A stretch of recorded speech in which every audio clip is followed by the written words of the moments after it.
بسم اللہ الرحمن الرحیم۔ قائد اعظم کو تعلیم سے فارغ ہونے کے بعد ایک کریکٹر سرٹیفکیٹ کی ضرورت پیش آئی۔ یہ سرٹیفکیٹ چیف جسٹس کا ہونا چاہیے تھا۔ قائد اعظم اس سے واقف نہ تھے اور اپنے اس کام کے لیے سفارش پسند نہ کرتے تھے۔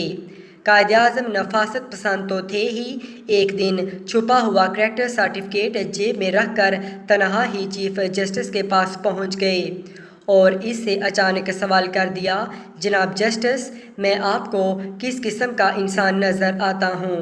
جسٹس نے اوپر سے نیچے تک قائد اعظم کا جائزہ لیا۔ صاف ستھرا لباس، نفیس اتنا کہ کہیں شکن کا نام تک نہ تھا، واضح قطع سے چست اور مستعد چہرے سے شرافت نمایاں تھی۔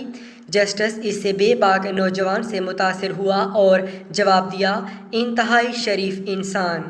قائد اعظم نے جیب سے کریکٹر سرٹیفکیٹ نکال کر جسٹس کی طرف بڑھا دیا اور بلا جھجک عرض کی، جناب والا، جو کچھ آپ اپنی زبان سے فرما رہے ہیں، اس پر دستخط کر کے اپنے قلم سے بھی اس کی تصدیق فرما دیں۔